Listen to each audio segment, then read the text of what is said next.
करके आइए और गोवा के आंकड़े बताते हैं कि बीजेपी को 11 से 13 सीटें, जो पिछली बार भी 13 सीटें थी और इस बार भी देखिए कमोबेश वही 13 सीटें आती हुई दिखाई दे रही हैं। अगर मीन निकालें तो 12 सीटें, 12-13, 11-12-13 सीटें ये हैं। लेकिन कांग्रेस यहाँ ज़बरदस्त गेन करती हुई दिखाई दे रही है और वो है 22 से 24 सीटें, यानी कि 21 सीटों के लिए पर सरकार बनेगी बहुमत के साथ में, और यहाँ 24 सीटें यानी 22, 23, 24 सीटें आ रही हैं। अब 4 से 6 सीटें आ रही हैं आदर्श के खाते में। लेकिन कांग्रेस यहाँ पर जो खबरें हैं, जो सर्वे के आधार पर, ये बता दूं जयशंकर जी, एक बार गोवा को लेकर के आपके पास आना चाहूँगा कि गोवा में जो खबरें आ रही हैं कि कांग्रेस काफ़ी, मतलब एक लहर चल रही है कांग्रेस की, और वहाँ पर आम आदमी पार्टी भी काफ़ी मजबूती के साथ, दमदारी के साथ चुनाव लड़ने की कोशिश कर रही है। पिछली दफ़ा भी कोशिश की थी। आम आदमी पार्टी को लेकर के जितनी भी बातें हो रही हों, लेकिन एक बात मैं बोलूँ कि जहां से भी ओपिनियन पोल और लोगों से जो बातचीत होती है, अब आम आदमी पार्टी अपने तीसरे टर्म में अगर कहें, क्योंकि एक 49 दिन की सरकार थी दिल्ली में, उसके बाद 5 साल की सरकार, उसके बाद फिर 5वें साल, मतलब ये जो तीसरा टर्म कहें अरविंद केजरीवाल जी का, इतने में एक एंटी इनकम्बेंसी फैक्टर उनके साथ साथ चल रहा है। बहुत सारे वादे करके अन्ना आंदोलन से उभर करके आए हुए अरविंद केजरीवाल वो छाप नहीं छोड़ पा रहे हैं दूसरे राज्यों में, जो छाप वो छोड़ करके तीसरी बार मुख्यमंत्री की कुर्सी पर काबिज हुए थे। इसलिए ये जो 4 से 6 सीटें आपको गोवा में दिखाई दे रही हैं, ये वही हैं जिसमें दूसरे दल भी हैं, और आम आदमी पार्टी उतनी मजबूती के साथ लड़ती हुई यहां भी दिखाई नहीं दे रही है। यानी कि मजबूती के साथ लड़े ना लड़े, लेकिन जनाधार वैसा दिखाई नहीं दे रहा है जितना होना चाहिए। ओवरऑल इन आंकड़ों के आधार पर और कांग्रेस को लेकर के क्या कुछ आपके पास इनपुट है जयशंकर जी, ये जानना चाहूंगा। नहीं, एक तो जो दिखाई दे रहा है, तो इसमें 2-3 बातें साफ हो रही हैं।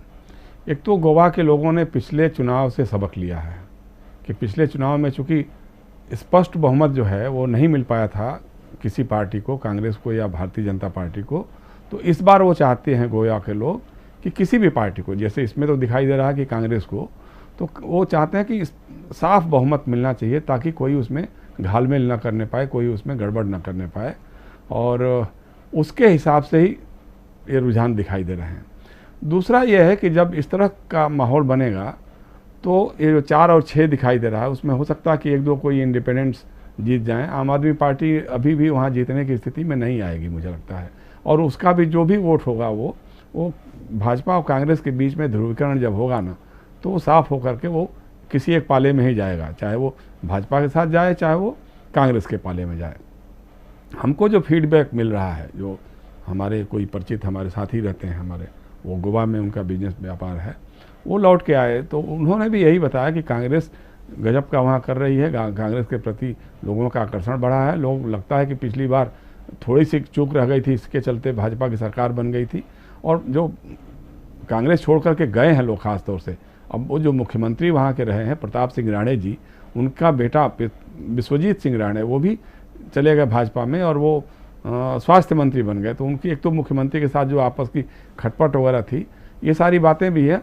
और चिदम्बरम जो वहाँ प्रोएक्टिव रोल प्ले कर रहे हैं, मतलब एक तो थोड़ा सीरियस टाइप के नेता भी माने जाते हैं, और वहाँ जा कर के वो जिस तरह से प्रोएक्टिव रोल प्ले कर रहे हैं, उसका लाभ जरूर कहीं ना कहीं से कांग्रेस को मिलेगा या मिल रहा है। उसलिए हो सकता है कि ये रुझान जो है कांग्रेस के प्रति थोड़ा बढ़ा। मुझे लगता है कि अगर यही रहा तो आने वाले दिनों में कुछ और इसमें इजाफा ही होगा। और भाजपा की सरकार बहुत बढ़िया नहीं कर रही है, क्योंकि उस समय तक था तो मनोहर पर्रिकर जैसा नेता उनके पास था जिसके छवि पर कोई दाग नहीं था, व्यक्तिगत तौर पे अगर कहा जाए तो उनकी छवि पर कोई दाग नहीं था। लेकिन बाद की जो सरकारें बनी हैं, जिस ढंग से वहाँ माइनिंग माफिया इन्फ्लुएंस कर रहा है, जिस तरह से कैसीनो माफिया वहाँ इन्फ्लुएंस कर रहा है, जिस तरह से गोवा का टूरिज्म प्रभावित हो रहा है, और जिस तरह से कोरोना को कंट्रोल करने में गोवा की सरकार बुरी तरह से विफल रही थी। मतलब अभी भी आप देखिए गोवा में केसेज हुए, और गोवा को जाना होगा किसी को तो बाकायदा उसका वो RT-PCR टेस्ट कराइए और टीका का प्रमाण पत्र लेकर जाइए, तभी आप गोवा में जा सकते हैं। तो इन सब बातों को देखते हुए गोवा की आर्थिक स्थिति काफ़ी लड़खड़ाई हुई है। अब ये अच्छा, बाकी जो समस्याएं हैं जो देश भुगत रहा है, चाहे वो महंगाई हो, चाहे वो बेरोजगारी हो, चाहे वो करप्शन भ्रष्टाचार हो, ये सारे मामलों से गोवा भी कोई अछूता था नहीं है। और गोवा के बारे में तो पहले से ही रहा है कि सारे वहाँ तो बात बात में सरकारें बदल जाती हैं, सरकारें गिर जाती हैं, मुख्यमंत्री बदल जाते हैं। तो ये जो मिला जुला है रूप, मुझे लगता है कि कांग्रेस अच्छा करेगी, और वो इसी कारण करेगी कि लोग चाहते हैं कि जिसको भी दें वो साफ साफ बहुमत दें, ताकि कोई घालमेल न होने पाए, ताकि कोई दल बदल न होने पाए, ताकि कोई जनादेश का तिरस्कार न करने पाए। बिल्कुल बिल्कुल, जनादेश का तिरस्कार ना हो। और एक चीज यहाँ पर साफ, जैसा जयशंकर जी कह भी रहे हैं कि लोग जो हैं वो चाहते हैं कि किसी को भी दिया जाए तो पूरा दिया जाए, यानी कि उसको इतना दे दिया जाए कि उसकी सरकार बन जाए। यही यहाँ गोवा में दिखाई दे रहा है। लेकिन क्या मणिपुर में ऐसा दिखाई दे रहा है? क्योंकि मणिपुर जो है वहाँ 60 सीटें हैं, और पिछली दफा मणिपुर में भी खेल हो गया था। खेला जो पश्चिम बंगाल में ममता बनर्जी कर रही थी, उससे पहले खेला पश्चिम बंगाल तो अभी की बात हुई पिछले चुनाव में, लेकिन मणिपुर और गोवा में खेला बीजेपी कर चुकी थी। और ये अलग खेला, पश्चिम बंगाल में तो ममता बनर्जी जीत करके आई, लेकिन यहाँ बिना जीते हुए खेला करके और सरकार पर काबिज हो गए। मणिपुर में टोटल 60 सीटें हैं। 60 में से पिछली दफ़ा बीजेपी को 21 सीटें आई थी, कांग्रेस को 28, और 31 सीटें चाहिए जीत के लिए। कांग्रेस के खाते में 28 सीटें थीं, लेकिन सरकार कांग्रेस नहीं बना पाई, क्योंकि 21 सीटों वाली पार्टी 11 अदर्स के साथ में, और फिर बाद में कांग्रेस को तोड़ करके ज़बरदस्त पोजीशन के साथ में, दमदारी के साथ में अभी पिछले 4.5 साल से मणिपुर पर राज कर रही है। लेकिन अब क्या स्थिति है, चलिए सबसे पहले इन 60 सीटों में आज की तारीख में अगर चुनाव हो जाए तो किसके खाते में कितनी सीटें जा रही हैं मणिपुर में, ये देख लेते हैं, और उसके बाद फिर आगे बढ़ते हैं। और सीधे दिनेश जी आपके पास आऊंगा कि आखिर मणिपुर और गोवा ये दो छोटे राज्य जरूर हैं, लेकिन दोनों राज्यों में बीजेपी की जो नज़र है पिछले 10 साल से गोवा में, और उससे और इधर मणिपुर में 5 साल से क्या कुछ है, जरा मणिपुर के आंकड़ों को लेकर के आइए स्क्रीन पर और देखें कि क्या कुछ चल रहा है मणिपुर में। देखिए, बहुत मजेदार आंकड़े हैं दिनेश जी। लगभग 30 सीटें, 28 से 30 सीटें बीजेपी के खाते में, और 26 से 28 सीटें कांग्रेस के खाते में, 3 से 5 अदर्स। बीजेपी सरकार बनाती हुई, ऐसे देखें तो बीजेपी सरकार बनाती हुई दिखाई दे रही है मणिपुर में। सरकार भी अभी बीजेपी की ही है मणिपुर में, और कहा जाता है कि जिसकी सरकार इधर होती है दिल्ली में, और उधर के जो पूर्वोत्तर के राज्य हैं वहाँ के लोग छप्पर फाड़ करके केंद्र की सरकार के तरफ सपोर्ट करते हैं।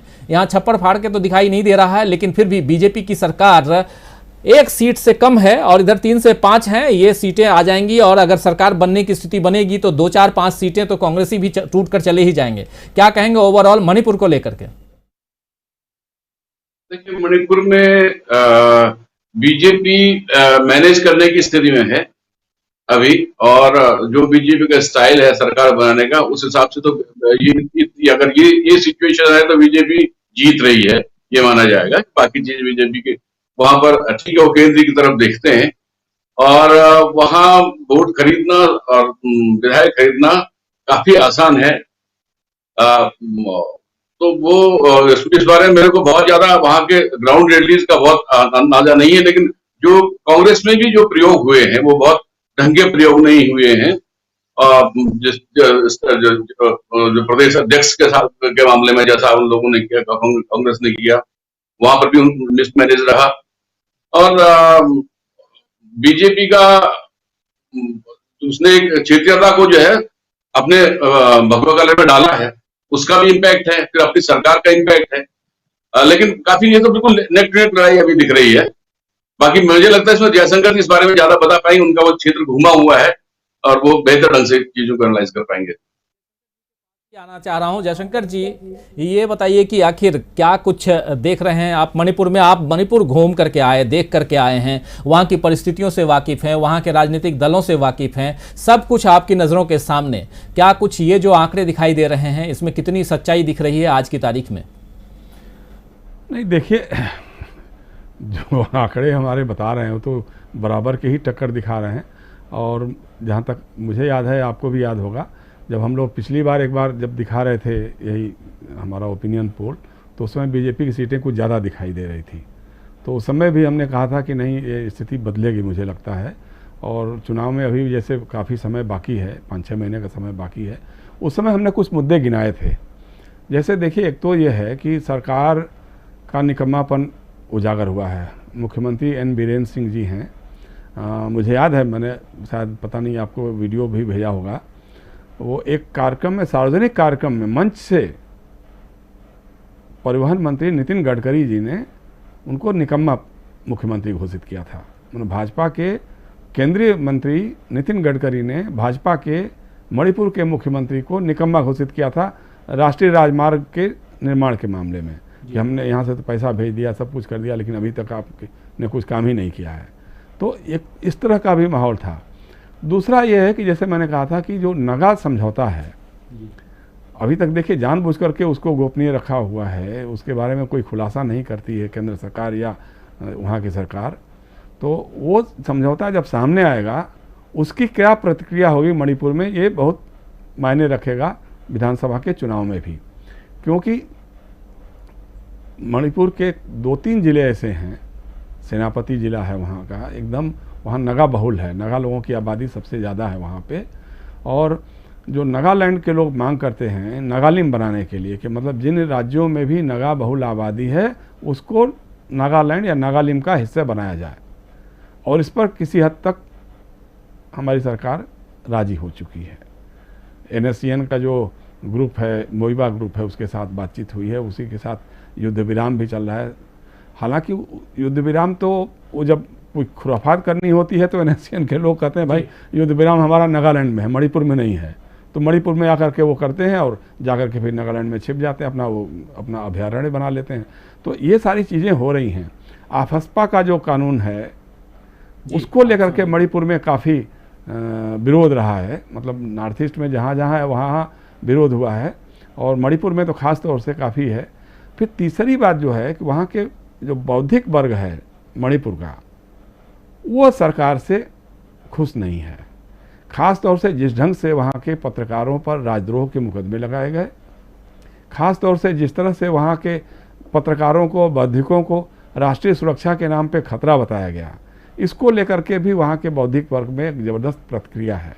उसको मैंने वहाँ भी देखा था, मैंने शायद कहा भी होगा कि वहाँ एक पत्रकार हैं किशोर चंद्र वांगखेम, उनको राष्ट्रीय सुरक्षा कानून के तहत इसलिए गिरफ्तार कर लिया गया क्योंकि जब प्रदेश भाजपा के अध्यक्ष का निधन हुआ था कोरोना महामारी के कारण, तो उन्होंने फेसबुक पर एक टिप्पणी लिख दी थी उनको श्रद्धांजलि देते हुए कि कोरोना का इलाज गोबर और गोमूत्र से नहीं संभव है, कोरोना का इलाज सामान्य ज्ञान और विज्ञान से ही संभव है।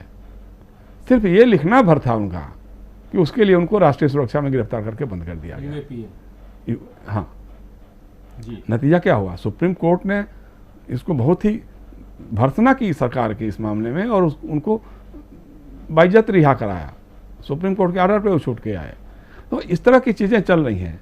दूसरा यह है, जैसे दिनेश जी भी कह रहे थे, अभी तो जग जाहिर है कि उत्तर पूर्व भारत में 2-4 सीटों का इधर का उधर हुआ, तो उसके लिए तो हेमंत बिश्व शर्मा वहाँ बैठे हुए हैं, वो आराम से उसको मैनेज कर लेंगे। वो नोटों की बोरियां जो उनके पास बताई जाती हैं, तो उसका इस्तेमाल इन्हीं सब समय के लिए तो होता है। लेकिन एक चीज़ और है, जिस तरह से असम और मिजोरम का झगड़ा हुआ है, या असम और बाकी जो पड़ोसी राज्य हैं, मणिपुर को भी उसमें उसकी सीमाएं भी लगती हैं, उसको लेकर के जिस ढंग का माहौल बन रहा है, अभी तक वो मामला सुलझ नहीं पाया है, उनके आपसी झगड़े सुलझ नहीं पाए हैं। उसको देख करके जो असम की दादागिरी है, उसके खिलाफ भी एक तरह का माहौल स्थानीय जनता में बन रहा है। अगर ये सारी चीज़ें निर्भर करेंगे चुनाव के समय, अगर मतदाताओं का मिजाज बदल सकी, तो मुझे लगता है कि शायद कांग्रेस की सीटें आने वाले दिनों में कुछ और भी बढ़ सकती हैं। अब कितना बढ़ सकती हैं, कितना नहीं बढ़ सकती हैं, फिर जो रीजनल पार्टीज़ हैं वहाँ, उनका क्या रवैया होता है जी, वो लोग किसके साथ, मणिपुर पीपल्स पार्टी है या और 2-3 ग्रुप है वहाँ पे, वो लोग किसके साथ रहते हैं नहीं रहते हैं।